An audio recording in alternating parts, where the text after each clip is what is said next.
Hello, this is day 22 of the Yoga Advent Calendar. Today we're going to have a closer look at Sirsasana, which is headstand.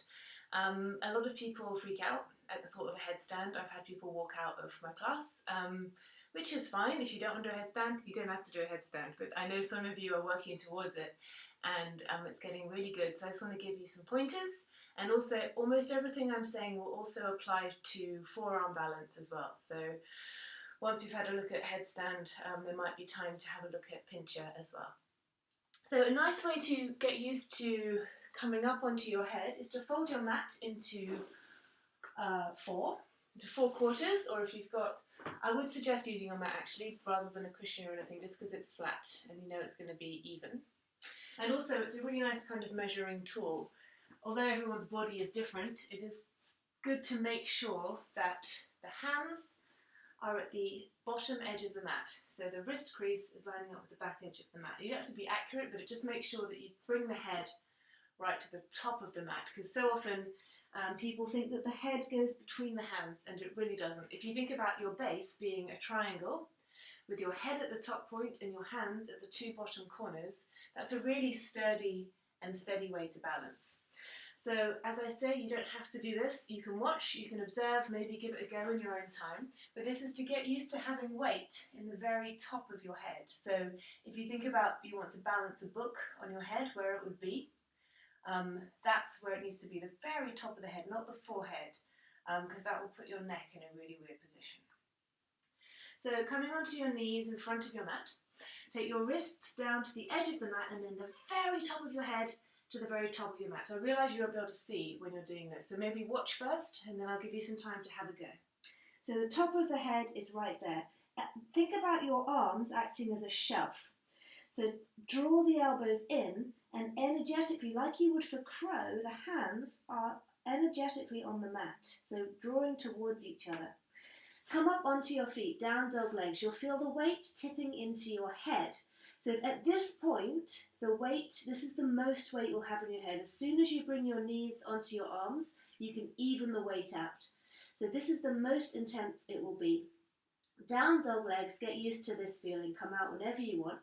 If you want to then start walking the feet towards the hands, you might find you can rest one knee on the back of one arm. Hover here, pause here, see how that feels. And then try the other side. All the while keeping the top of the head on the floor. Don't move your neck. Good. So give that a go.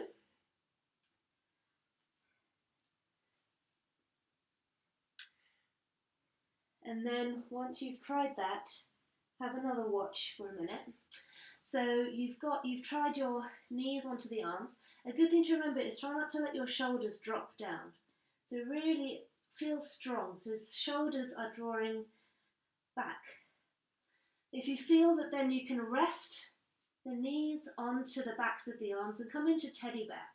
Some people come into this from crow. So if you've got a very strong bakasana, then you can hinge forward and let your head rest on the floor, and vice versa. You can push into the hands and come up to crow.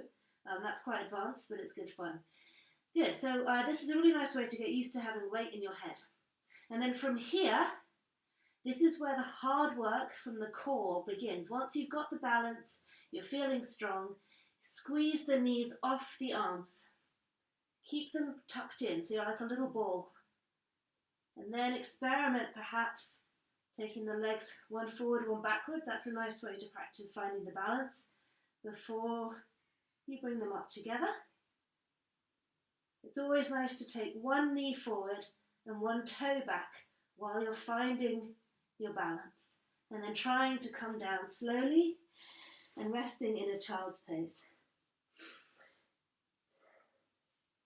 So we're very short of time, so you can pause and come back. We're already at 4.5.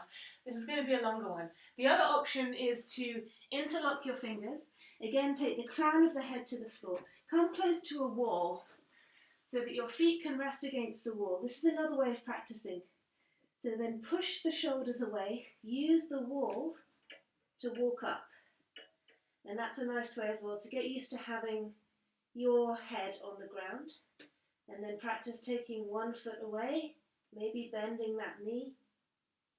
And if you do roll over, it's like a forward roll, that your body will react in its own way and keep you safe. So try not to stop yourself rolling if you do find a roll. Woo! There goes my Christmas decks. So that's all we had time for today.